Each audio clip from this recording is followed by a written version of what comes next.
And we're back. I know we're a little early, but she's in the house and we don't want people's phones to die. She's on her computer, though. Welcome back to another outstanding episode, Square Table Degenerates. Today, we are joined by legendary actress, Miss Marilyn Ghigliotti. Ghigliotti, is that right? Best known for the movie Clerks. How are you today, ma'am? I'm good. It's Marilyn Ghigliotti. Ghigliotti. Okay, did I say that right? Oh, you know what? I even wrote that down. I wrote it down phonetically so I wouldn't remember. So I would remember, and I even wrote down Ghigliotti, and I still messed it up. So that's okay. You know, it's not very many people do actually get it correct. So and that's wild too. Before we get started, I get it. I always thought you were Italian. I really did, and I read on Wikipedia that your parents are Puerto Rican. Is that true? That's very true. They're both from Puerto Rico. I did that ancestry.com thing, you know, with the swab and all that. Or actually, I think it's a spit, not a swab. Because I thought Italian would be kind of there on the first list, and of all things, it was France, and Italy was probably about third on the list. So I was a little shocked on that. Oh, wow. Started to do a little digging, not as much digging as I would like, because it could be very time consuming. And did come to find out that on my mother's side, one of her great grandmothers is from France. So oh, wow. Okay. Yeah. Little tidbit there, guys. All right, so let's travel back in time before you became worldwide famous here. It says the internet said you were born a couple years ago in New York City. Is that part correct? I always got to verify. Yeah, a couple of years ago. But yes, in New York City.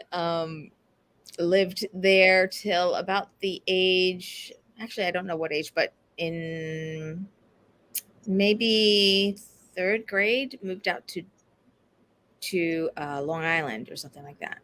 Okay. How many, what did your parents do for a living?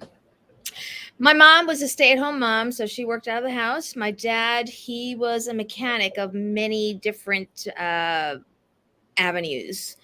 Worked on cars, but he usually was working in some type of factory, making sure all the equipment ran the way it was supposed to. He worked for Sunshine Biscuits at one time. That was nice. Worked some in the garment district, I think, over in New York or something like that, with making sure the machines kind of ran. And then at some point, even owned his own gas station when we lived in Puerto Rico for 2 years. Oh, you did live in Puerto Rico for 2 years. How's that compared to? Did that give you any kind of like, you know, warm weather blood? Because I know me and my boy went to the Virgin Islands last year, about a year ago actually. And man, when I came back, I was like cold for a month, and it was just like normal Cleveland weather. Like, so what happened with all that? Did any acclimation issues?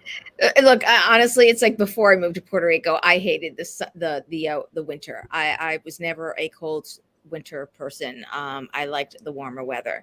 So I mean, you know, yeah, the weather was nice, and it was fine to live there, but it was a cultural shock for me. Things were a lot different.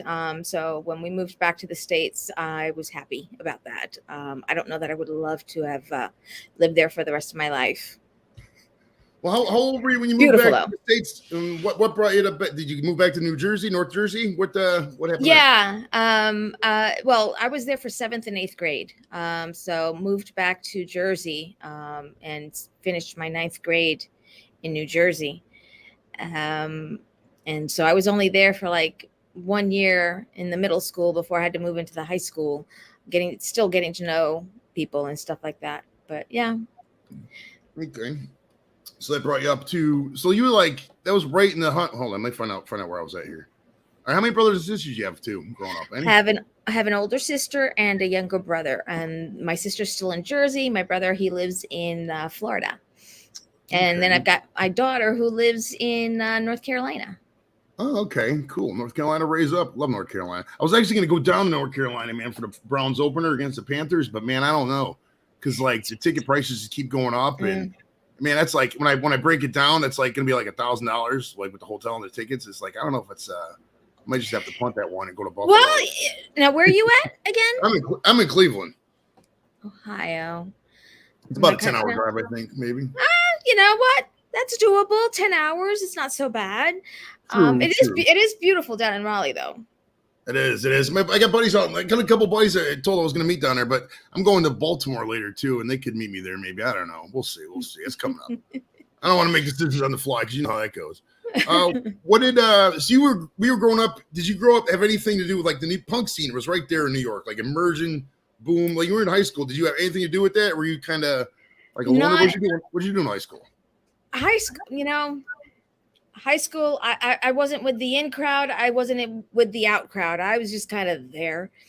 I didn't know what I was going to be doing with my life. And again, it's like I was just, because I had just moved there when I was in my 9th grade. I was still acclimating, probably, getting to know people, and figuring out my path, I would have to say. Yeah, I did kind of do some of the extracurricular activities. I was on track for, I think, 1 or 2 years. I forget what other things I did in high school. But I was not a punk rocker. I followed the trends. So at that time it was rock, I would have to say. Okay. Did you ever get to go to CBGB's? And I looked this up when I was doing this. I didn't know this, but CBGB's full name is CBGB's in OMFUG, which stands for Country, Bluegrass, Blues, and Other Music for Uplifting Gormandizers. And I have no idea what the gormandizer is, but there you go. That's a little Yeah, no, I'm not even familiar with any of that even today. But I was a sheltered child. Let's just say that. So, okay. it's like my parents, they were first generation here in the States. And they come from a very strict household and all that kind of stuff, both of them. So if there was anything different that I was doing, I was rocking the boat. Okay. We'll get to some of the questions you guys got. You guys already asked. I got those in the queue already because I was asking those later. I don't want to jump ahead. But now, did you spend a lot of time in the city back then? I mean, did you guys go up there? Was it really that bad as it's depicted in the 70s, late 70s? You could look at the early 80s. You got the movies like The Warriors, and everything seems like there was a pawn shop on every corner, and every other corner was a showgirls bar. What was that? Was it really that bad back then? No, I mean, and look, it's like while I was in high school, I wasn't one to be going to the city. I started dating my ex-husband now, but I had my high school sweetheart, married my high school sweetheart, I should say. And it's like we dated in my last couple years of high school, and then got married, and then did things after high school and all that kind of stuff. But once that marriage ended, it's like I was finding my way, found myself into acting, and then would actually go into the city on my own and to auditions and go-sees, as they say, for modeling and all that kind of stuff. Nothing ever happened with the modeling, mind you. Well, somebody had a comment for you here earlier. Hold on, I got to find it here. This is actually pretty cool. I got to find this. Bear with me here. Damn it! I should have stumped this. I'm sorry. Hold on. This is great TV. Basically, somebody was comparing it to Marissa Tomei this year. Marissa Tomei lookalike. I was like, okay. I roll with it. It wouldn't be the first time. Yeah, it's been mentioned before, as well as several other actresses. But yeah, that was definitely one. And back in high school days and in my cosmetology school days, it was oh my gosh, her name just went right out of my head. Singer. Oh my gosh, it's like I wanted to say Joan Jett, but it's not Joan Jett. Pat Benatar. Oh, okay. I see it now. You got a little. I had if you remember, who Mindy Sterling is from Austin Powers. I had her in the show. You got like a younger Mindy Sterling vibe too going on when she's not when she's Dr. Evil or whatever, not when she's Frau Farbissa. You know what I mean? Okay. Right. Let's see here. So after you got out of high school and before you got into acting, there's a gap there. Now, did you go to college? Were you in the service? What happened? And how do you make ends meet before you became a worldwide famous movie star? So after high school, went working into the 9-to-5s office jobs, then left that once I got pregnant with my daughter. Once I had her, I just didn't want to go back to that 9 to 5 office drudgery, and decided to go to cosmetology school, because that's one thing that I had actually thought about when I was in high school, because our high school actually offered it. And I didn't do it because it required to take biology where you had to dissect a frog. And I was just like, I don't think I need to dissect a frog to learn how to do hair. So, so then, yeah, once I had my daughter and it was time to either go back to work or do something new, I went to cosmetology school. Where were you when the cosmetology school came out? Sounds like a movie. Where you at? I went to cosmetology in Red Bank, of all places, actually, not too far from where the stash is. And it's funny because I when we were there last year shooting, I was trying to figure out, it's like, what building may have that been, because the street has changed quite a bit. So, I mean, I knew it was a 2-story building, but I couldn't figure out which building it was that I went to school there. And it was Wilford Academy back then, which are no longer around at this point. And it's been quite a few years that they haven't been around. Okay. All right. So I looked up your IMDb, and before Clerks, there was this movie called Invasion for Flesh and Blood. It said it came out in 1991. Now, do you remember anything about this movie? Because I looked at YouTube, I couldn't find this shit anywhere. What? Yeah, not really. I don't remember very much at all about it. But I just kind of remember auditioning, and you know, it was fine for what it was, but I wound up kind of doing what's the word? Relenting to something because it called for it, but it's like I try not to remember it. I feel you. Well, it's so. Well, I've had shows like that where it's early on. And it's like, the show, everything was just like whatever. You're like, I don't even remember. That just occurred to me actually when I'm asking about all these old ass movies to people. It's like, I'd be like somebody asking me, well, what did you do on show 34? I don't remember. So it's like I kind of getting some of that back end stuff now, because I was asking the girl from Office Space, Kenna Mackerel. I was asking, what kind of cake did you have there? She's like, I don't remember. I was like, yeah, I guess I'd probably a good thing. I wouldn't remember either. Yeah, I just, that's one film, because we'll always have actors will always have one film they don't like to associate with themselves with. So that'll be the one. Well, as far as films you do like associate yourself with, let's get into some Clerks action. How did you hear about the audition? Was it like through the newspaper, like all the other people I've asked about? No. So because I had already been working the community theater circuit there, and where the auditions were held, I had already done some shows on the stage there. I'd heard about it through the grapevine. Everybody was kind of getting the word out to anyone who was doing community theater to come and do the auditions, and so that's how I heard. Okay. So you were living up in New Jersey at the time they filmed? Is that right? Yeah. Okay. Lived in Sayreville, New Jersey. And I looked that up earlier. That was about 40 minutes away from the filming spot or so. Could have been. I don't remember. But also the home of Bon Jovi. Everybody knows him. Also home to from Skid Row. Sebastian? Oh, nope. Oh my gosh.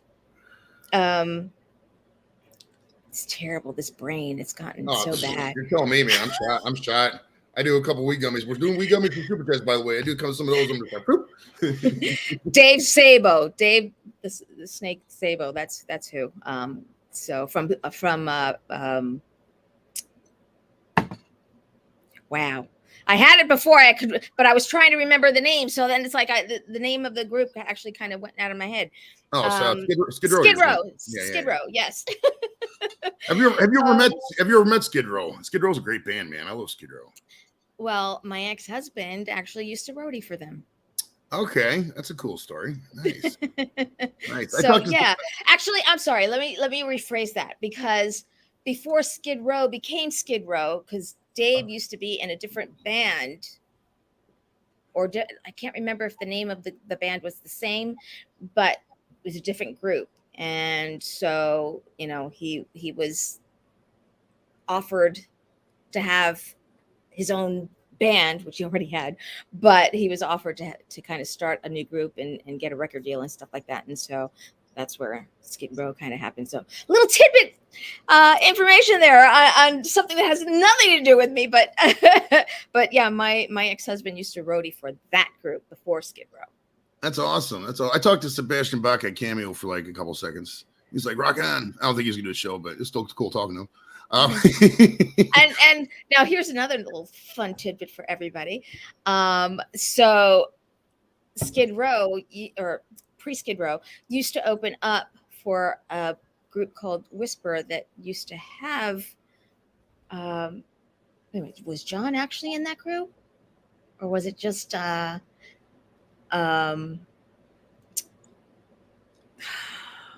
can't remember his name either, but anyway, it's like some more, kind of rock history there. Right. I love rock and roll, man. It's one of the best art forms out there. It really is. I mean, rock and roll will never die. Never die, rock and roll.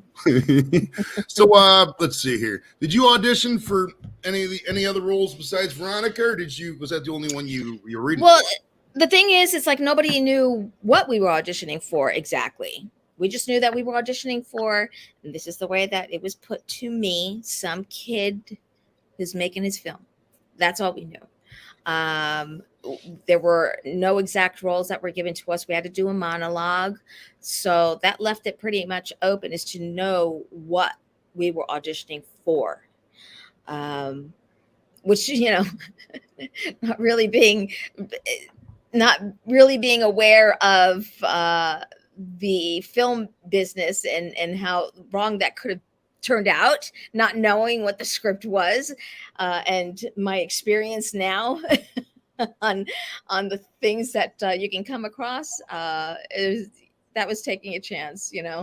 That's kind of wild. So like, did they give you like lines from the movie that ended up being in there? You were just reading just random shit?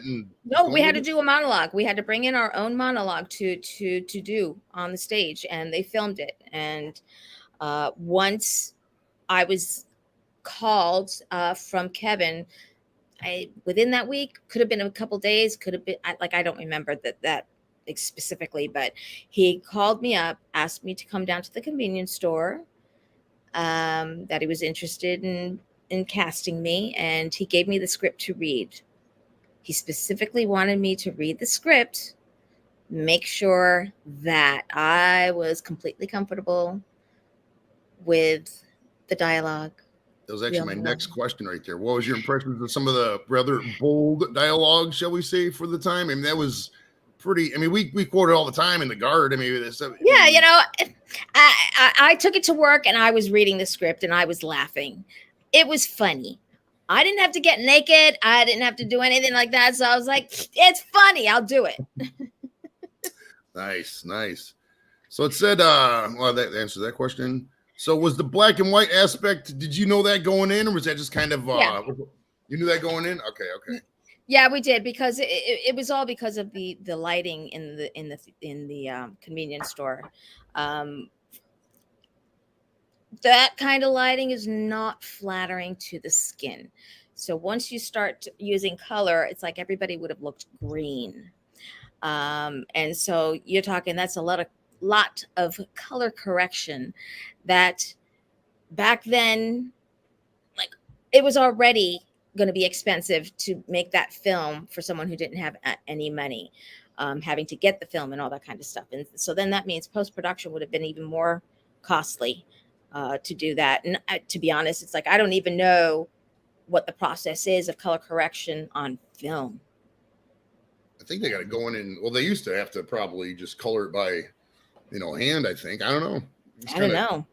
Yeah, it's it was revolutionary, because, like, I mean, if you remember, you think back to that Boyz II Men video, it was in black and white. and they had like the blue pants and everything. That started like that whole trend, and I think that was a perfect storm of having that black and white movie. That was just gold right there. If that movie would have been in color, I don't think Clerks would have been. It's still been popular, but like that black and white just made it gold. I know. Well, yeah, because it made it more controversial about a film that's being enjoyed that's in black and white, and so then people had to go see it. It's like, let me see, it's like black and white film.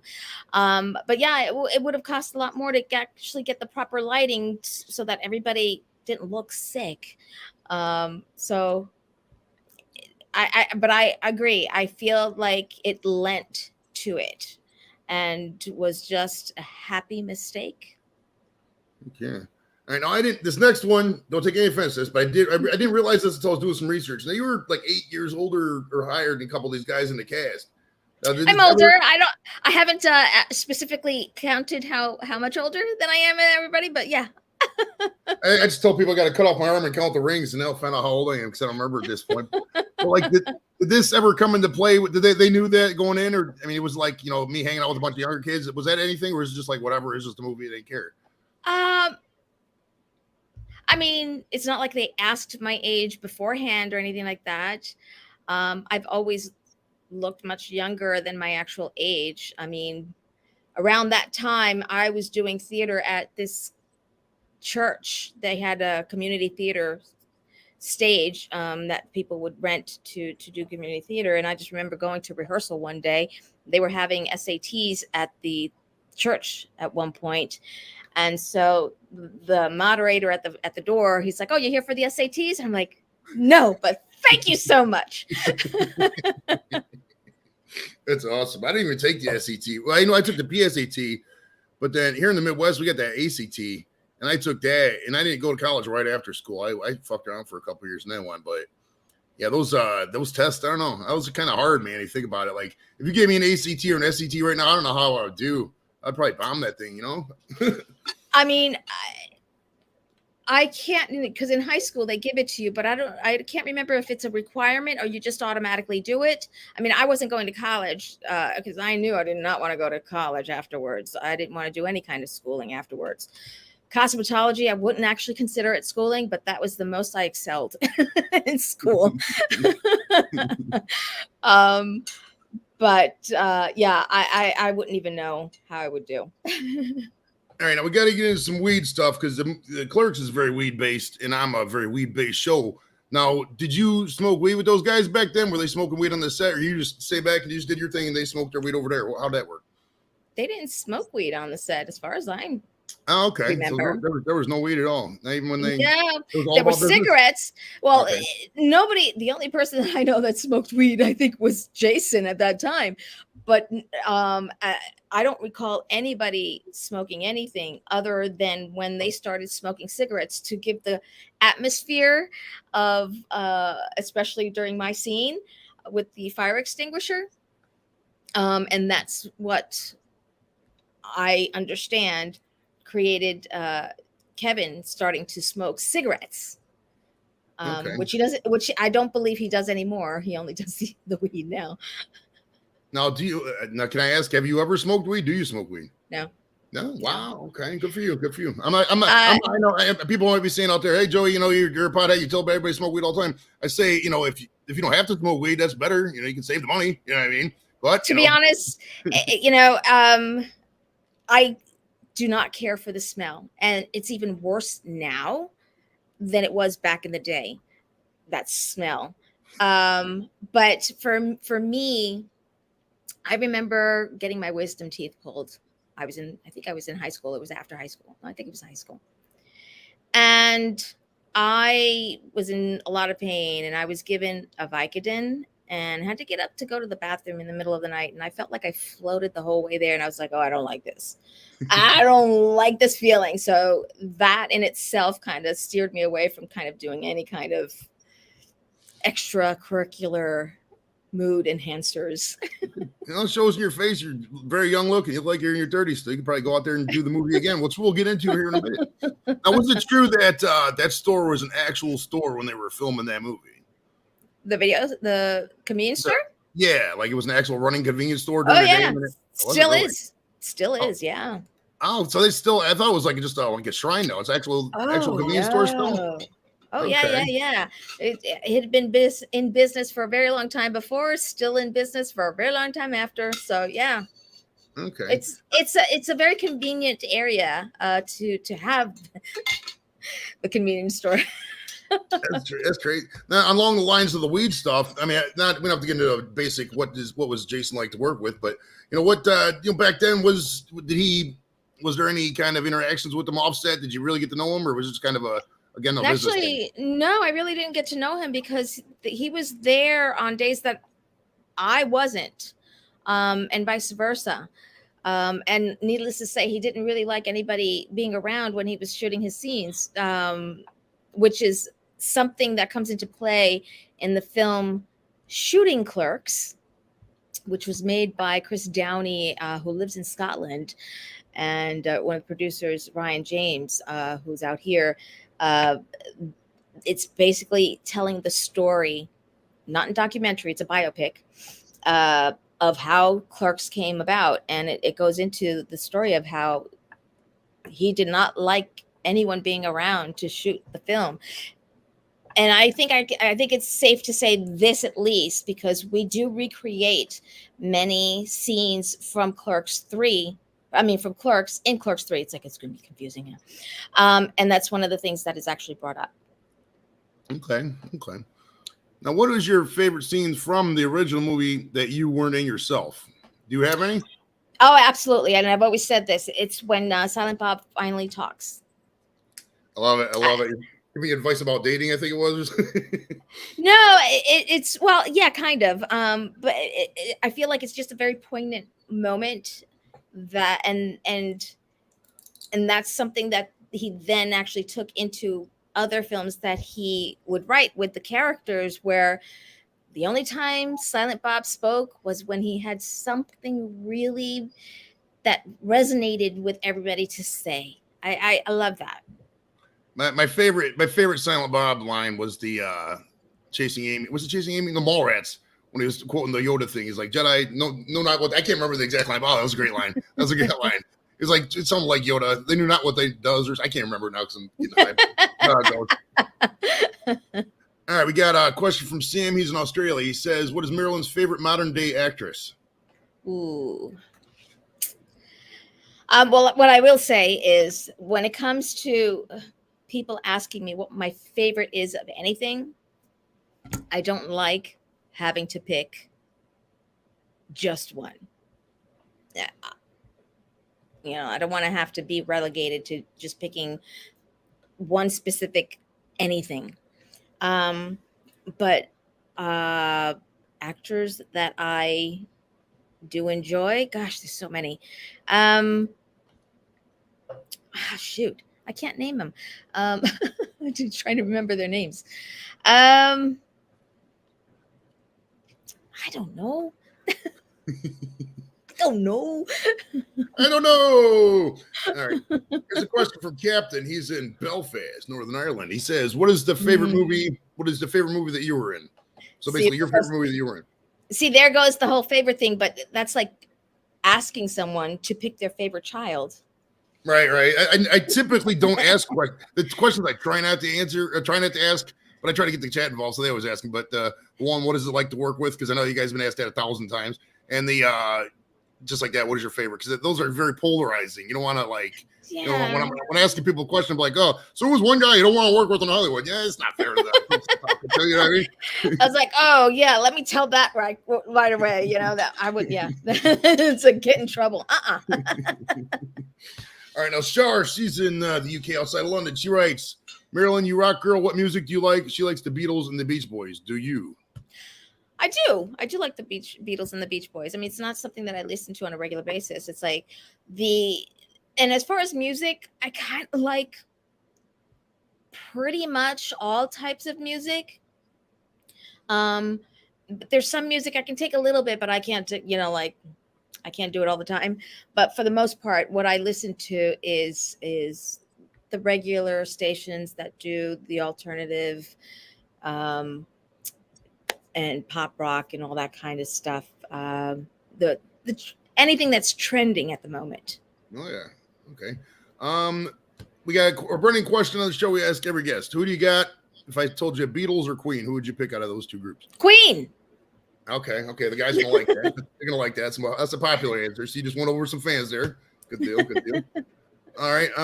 We got a question from Shredder. Ignore his logo. He says, does she prefer horror, action, comedy, mystery, fantasy, martial arts, etc.? So basically, what kind of movies would prefer, like genres?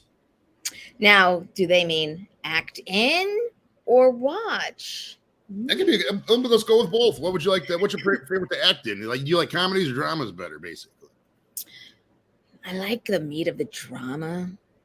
And here's what I long to be in some type of sci-fi, because I feel like sci-fi encompasses them all. Like, you can have the comedy, you can have the drama, you can have the horror and all that within a sci-fi. So I especially being in some type of Star Wars, Star Trek, I'll take it. And watching as well. I like a good movie. If it's good, I'll watch it. I don't generally hate a lot of movies. I'll have my different levels of like, love, really love. I mean, and in saying that, it's like, yeah, there are some movies it's like, oh, I would never watch that again, or you just kind of watch it, it's like, what the hell is this shit? But it's not very often. Then we got a question from Andrew. He says, what about Spaceballs? You like Spaceballs? I can't, honestly, I think I've seen some of it, but not all of it. Pizza of the Heart with John Candy. Oh, you got to go back and watch it. It's a great one. That's a great one. Andrew also, he retweeted a couple things on Twitter. He said he wants to know if you could follow him on Twitter. I don't follow a lot of people on Twitter because it's like mainly the place to kind of go. It's like if I do follow anybody, it's someone that's going to have some notoriety. I'm gonna be honest. I'm sorry. I feel it. All right, Thrash, Colorado wants to know: do you update your wiki page, or do you like to watch all the updates? And if they're wrong, you sit back and laugh. I actually attempted to update my wiki page, and I can't remember whether the information was taken and it was properly put on or not. I haven't checked that wiki page in a long time, so I have no idea whether it's right or not. But yeah, it can be laughable sometimes. All right, we got another question from Sam. He goes, Marilyn, how is your singing voice? Not very good. Yeah, I'm the same way. Can I sing words? Sure. Is it good? I don't know. And probably not, because I'm not a musician. I did a play where I had 2 verses of lines to sing. I practiced it. Practiced it enough so that I could fool people in the audience, and I did, because a girlfriend went to go see it, and the person next to her was saying, "It's like, oh wow, she has a great voice." It's like, so I fooled her. But as far as really being able to sing the way that I wish I could sing, it's in the car, in the shower, and I feel like I personally can't put the emotion into the singing the way that I can into my words as an actor. I feel you. All right. So how soon after you guys wrapped up the filming on Clerks, the original Clerks, did you start getting recognized in public? Was that a little delay? Was that... Well, I would have to say that the question would probably be best as after it was released. Okay, there you go. Until then, it was just a crazy guy filming a black and white thing up in Jersey. Nobody knew what the hell it was about. Gosh, I don't know. I can't remember how long afterwards, I was recognized, but it would be in the most obscure places and times and things like that. And if they weren't sure, my voice would give me away. And even once I moved out here to California in 97, funny enough, I was in the mall with a friend, and I at a point I said to her, it's like, why do people stare at me? Is there something that is showing that should not be showing? Like, I don't understand. It's like I go to places and people just start staring at me. And she's like, well, Marilyn, maybe they recognize you. I was like, that never dawned on me. That just never. I mean, because I'm just Marilyn. I'm just, and especially, all these years still being, and I want to be careful with this because I don't want to put the energy out there, but struggling actress. And again, I just want to be careful about those words because sometimes it's like what you put forth and is the energy that kind of surrounds you. That's my belief. And I know people might think I'm woo-woo in that way, but I honestly believe that. And, but that's who I was. And so many people think that, oh, she's got it made. She's doing this and doing that. Like, oh, so far from the truth. Right. I don't think there's like $3 million checks a year coming in from Clerks residuals. I don't think that's the way the world works. Okay. So, I've put this out there before. There are no residuals from Clerks. Nothing. Got paid a small little amount once it got picked up by Miramax, but there's no residuals. In fact, Clerks 3 will be the first time I actually get residuals on any kind of film that I've ever worked on. Nice. Yeah. All right. We got a question from Trumpet Master. It's kind of a out of left field one, but he says, have you watched Top Gun Maverick? Yes or no? And if yes, what do you think about it? I haven't seen it yet. I definitely want to see it, though. I just been a little busy. I haven't either. Yeah, she just got done filming some movies, boys. We'll get into that here in a second, too. Now, when was the last time you actually saw the original Clerks, like sat through the whole thing? I don't know. But I will be next month because I have some friends who haven't seen them.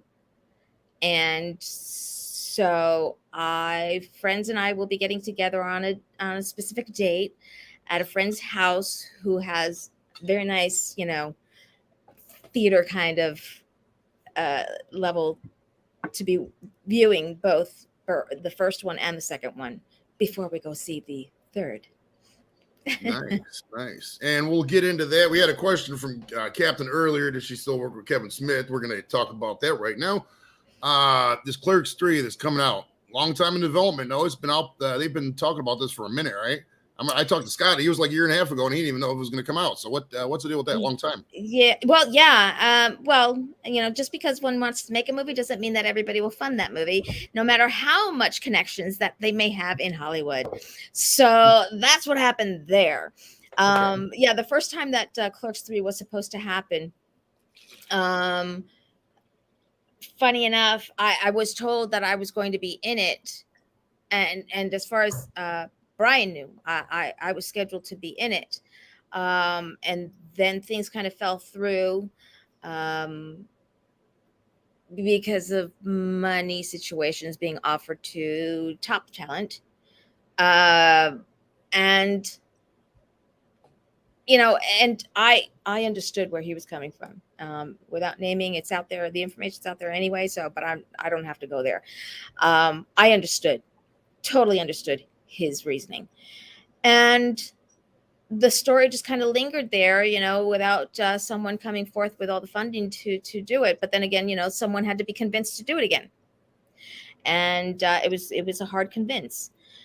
So a few years ago, before lockdown and pandemic, we did a script reading at the First Avenue Playhouse where Kevin held auditions for Clerks as a fundraiser. And we read the script. And just before we're all set to go on stage, and I'm like, where's Veronica? It's like, oh, what? Brian's saying, he's like, what? It's not in there? I'm like, nope. So, and here we're talking. It's like Brian still thought Veronica was in there, but he hadn't gotten the revised versions, and there had been many since the one he knew. many revisions of the script. And so in this revision, Veronica was not back.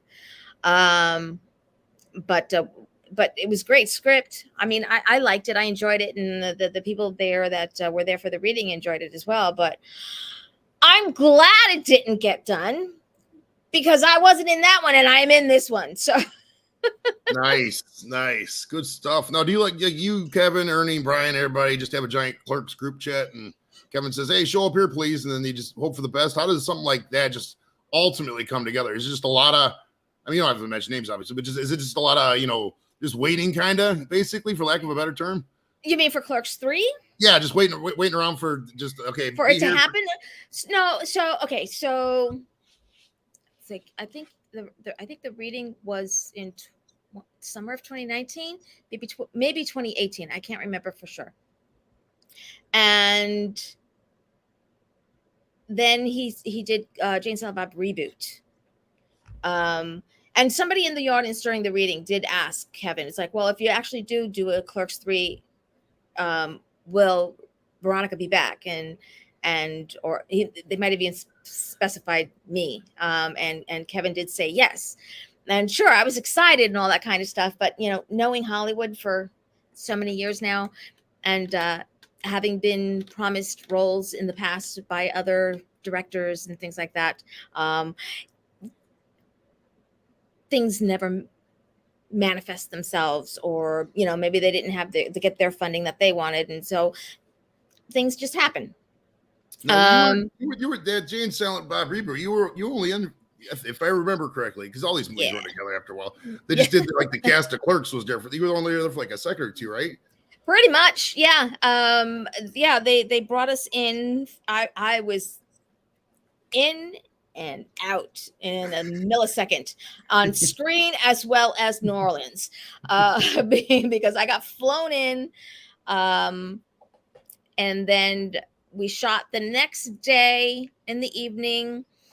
Never slept that night because once we were done with our scene, it's basically Jane Silent Bob running in on a panel at a convention, Chronic Con, and they see the whole Clerks panel up on the stage, and we're watching them, and they put us in black and white, which was so awesome. And once we were done with that scene, we just kind of sat there watching them do everything else that they needed to do, shoot that night, and then 6 o'clock in the morning went to my hotel room for 15-minute nap before being picked up to go to the airport and come back to LA. So it was a whirlwind. So just like that. Now, was there any more planned lines, or was that just you knew that was going down there? What, say again? I said, was there anything in the script else besides that was maybe cut, or was that just it? No, that was it. That was it. No lines, no nothing. Yeah. So at a certain point, when we were doing LA Comic-Con promoting reboot, and we were there with Legion M, who had funded Jane Silent Bob reboot. And at a certain point, we're doing some promo shoots, and Kevin wanted me to join him, Jason, Brian, to do a photo shoot and hold up 3 fingers. And I'm like holding up 3 fingers, but it didn't dawn on me right away. I was like, yeah. I was like, oh, okay. Oh, and so I realized something, and then I turned to him and I say, so does that mean that I'm Clerks 3? And he's like, his little smirk. And I completely let out a holler of excitement that everybody must have heard in the convention hall. But again, still knowing Hollywood, it's like he's got to get the funding. Although I think at this point there were plenty of people who were there ready to fund the film. So I think it was pretty solid that it would have happened, but you just never know. And then I forget which draft it was that he contacted me And it's like, can I send you the draft? And I was like, yeah, I would love to read it. Now, I was beyond excited that he would even touch base for me to even read it, and honored as well. But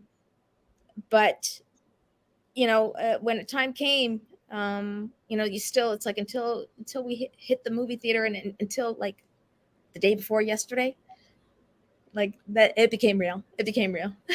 Now, how late into the process can they cut stuff, like cut scenes? Like I've heard people, say like, oh, I thought I had like 5 minutes and it was only like a minute. Do they do that? Like, I mean, how long are these things in post-production after they wrap up?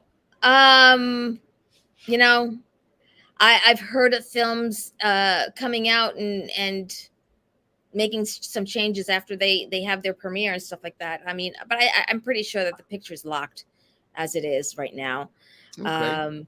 And the thing is, so I think it was in June that Kevin had a stash event for the 25-year anniversary of his secret stash. Mm-hmm. And he had Q&A panels at the Atlantic Highlands Movie House, where in each theater, there were 3 theaters the first night, only 2 on the second night. And so he had everybody grouped up to do Q&A panels just with cast. Because, let's face it, it's like if he's part of a Q&A panel, it's like everybody asks him the questions. And he realizes this. So it was very nice of him. It's like, look, it's like, you ask me questions all enough. It's like, I do this all the time. It's like, but I'm going to leave the guys here. It's like, you ask them questions, get to know them a lot more. And the second night, when there was at least one group waiting in one of the theaters while the 2 took place, it's like, we were just kind of talking, chit-chatting, and had started talking about how Brian and I and Scott did community theater, and talking about some of the things that we have done during the community theater. And we started talking about some of the other people that had been cast in some of the minor roles in Clerks, and how I had worked with one of them in theater. And Kevin just kind of blew my mind in complimenting me on my memorable scene in Clerks 3, which you guys will see very soon next month, but that it could have been a scene that was easily cut, because it, in his words, it didn't move the story along. And even though I heard that, it wasn't until we were in San Diego and part of the Hall H. Ooh, that was amazing, being on the other side of that. But it was during the Hall H panel that, again, he was reiterating that story, and it like really sunk in. And I'm sitting there and hearing that, and I'm like, fuck, man, that scene could have been cut. I'm like, that scene is like my everything, because I really, like, I worked hard for that scene. I sunk myself into those words for that scene. And when I got home and people knew that I was out, to shoot Clerks 3, I was like, I fucking nailed that scene. And it's only reiterated by what Kevin says about how I fucking nailed that scene. And the response during the premiere 2 nights ago reiterated how much I did. I guarantee all 25 people, whatever, watching right now, when they watch that scene, they're gonna get up like, I just saw it with Joey the other day. It's awesome. But without giving away the plot, obviously you can't do that. Can you tell us a couple line synopsis about what Clerks 3 is going to be about at all? Well, I mean, it's pretty much been out there, and so Kevin kind of revolves his near-death experience of having the Widowmaker heart attack into this story. So that's all I'll say, so that I keep myself safe from any kind of retribution that might happen if I say something that I shouldn't. All right, well, I'll ask the next question anyways because it needs to be asked. Can you confirm or deny the black and white rumors? It could be in color, black and white, or do you know? It's both. Both. That Okay. I can say yes. I mean, because the recreations, it's like they were in black and white. So Heck yeah. Okay, good deal. All right. Let's see. I had another question about this real quick. I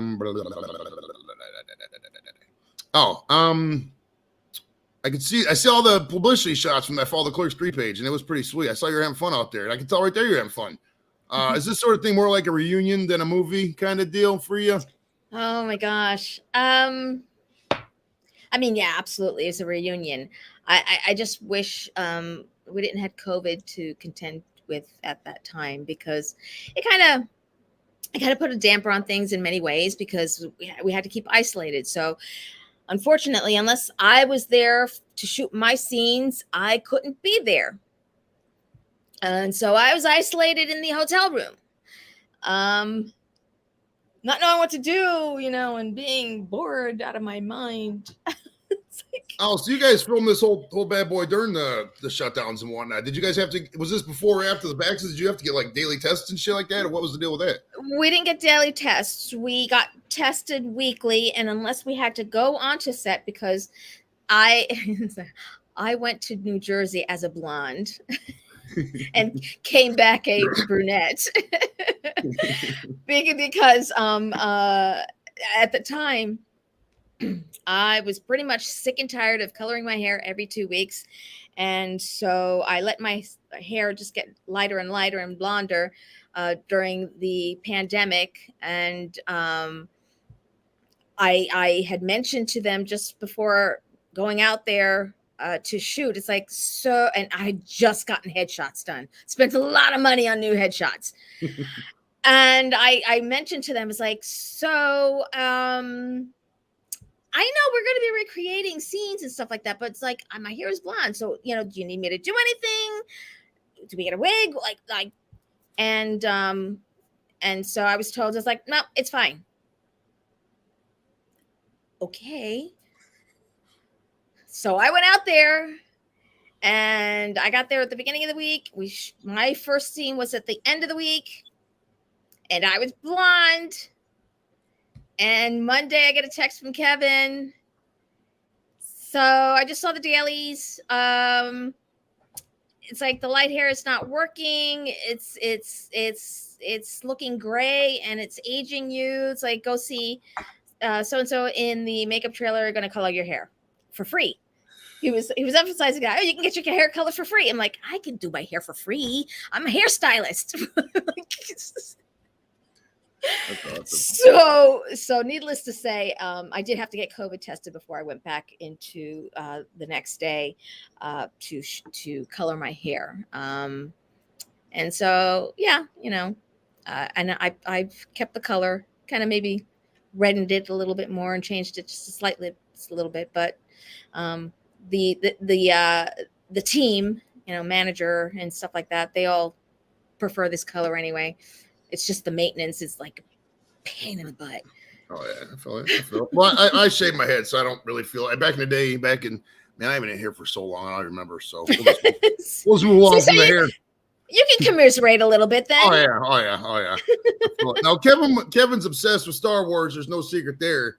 Now, is this the last in the trilogy? Or is Kevin going to sell the rights to Disney? They're going to make 6 more movies that have no sense to do with it. What do you think? I highly doubt that he would sell the movie. In fact, I was on Twitter earlier and saw an interview that he did. I think it was probably during the Prince Junket or something like that. That his franchise, his Clerks franchise, is his baby. It's not like he has this huge franchise like Spielberg did to just kind of sell that. But what he'll do with it, that's not something I'm ever privy to. There are many times fans will ask me questions that it's just like, I'm not Kevin. I don't know. It's like you gotta go to the source for that question. Oh, yeah. All right, we got a question from Thrash. He asks, Marilyn, do you love going back and watching your work? Do you forget some details and kick yourself if you feel you could have done something better or different? You know, I uniquely, I don't know that a lot of people are self-aware enough to realize when they've done it and when they've nailed it or not. I'm one of those people. It's like, that was like I said, when I did my scene and I'm like, I fucking nailed it, and I'm like, it's just being verified and validated since then. But I can say that during when we did Clerks and the scene, the original that was shown at the IFFM, it had some scenes in there that I wasn't quite as happy with, that I just don't feel like was as good. And thankfully those scenes were cut. So what made it into Clerks were the scenes that I feel really put forth the work that I did in a good light. Okay. So, you know, and generally there have been a couple times where I've been on set and I've done it, and where they were going to move on. I'm like, you know, wait, can I do it one more time? So, yeah. How many takes do you normally do on like an average scene? Is it like in the 20 Oh and 30 gosh. range, or how does it Oh get up? gosh.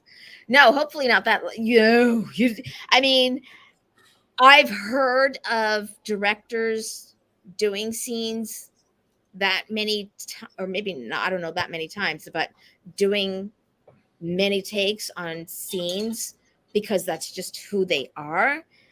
But personally, I can't remember really doing a scene maybe more than 5.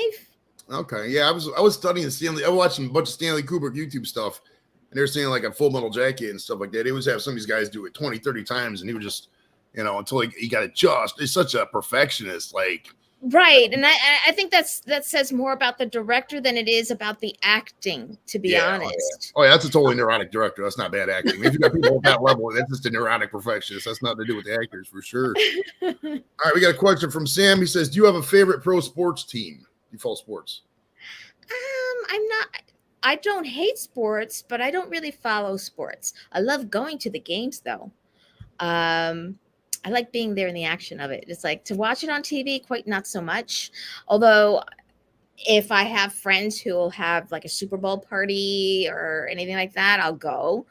But generally, when it comes to a sports team, I'm from the East Coast, so it's going to be, and I know this is sacrilegious of being a Yankees and a Mets fan at the same time, but East Coast, okay. And so I'm here, so I kind of be a Dodgers. I follow more baseball than I do football. Mm-hmm. So it'll be Dodgers, but if Mets or Yankees are out here, then it would be them before the Dodgers. Nice. I got a Dodgers hat somewhere. I would have worn that if I'd known it. All right. Aside from Clerks 3, what other film projects you got coming up, or anything on the horizon for you? Trying to think. As far as filming film, I've been auditioning quite a bit. I've got a new manager, Christopher Management. Actually, it's not so new. It's like I got them during the pandemic, but I still consider them new. I don't know why, but I've loved every minute since I've been on with his team, and I've been getting quite a few auditions. Almost had something a couple weeks ago. I think it was between me and someone else. I don't know who that someone else was. And I just missed out by that much. But the one thing that I do definitely have going on is that I was with a film group pre-pandemic, and we're not exactly disbanded, but we no longer have the group as it was. But I had directed a short film that one of the people in the group had written, and it's called A Mother's Love. And things kind of felt, it's like we had a fundraiser, and we had about 8 shorts to film. Only about 3 of those were able to be made because we only raised a certain amount of money in the funding process, and we didn't have enough to do post-production. So it all fell individually on whether we ourselves had the money to finish the post-production. And I didn't have it for quite a while. So at a certain point in the last 6 months, we were finally able to get it done. Editor friend kind of said, I'll do it for free. So needless to say, sometimes when people do it for free, it's like they have to do it on their free time because, they have paying jobs that come in and will interfere with, getting it done. But right now we had enough that I was able to submit it to the first film festival, which is Smodcastle, Kevin's film festival that they're creating for the first time, that was supposed to happen this month. In fact, last weekend, I think it was supposed to happen, but will be happening the first weekend, or last first weekend of November, December. And so it got accepted into that film festival. We still do have to do a little cleanup. We just finished cleanup on color, and we have to do a little cleanup with sound, but supposed to be getting together with my 2 producers and the writer, which is one and the same, so that we can look at other film festivals to submit to. Nice. Oh, we got a question from Strutter. He goes, have you ever been to the Oscars, or how many Oscars have you been to? Never been to an Oscar. I've been to a fake Oscar because I did background work on a film with Kevin Kline. I don't remember the name of the film, but it was out here in California, and we were at fake Oscars, and so that was pretty cool. That's awesome. All right, we got a question from Thrash. He says, Marilyn, do you have a room where you go to before getting on set where you center yourself and getting into character, or do you know that you're just good to go when you get up here? Oh, no. I mean, it's not that I have a room that I go to, but I do consciously kind of need the space to kind of go there.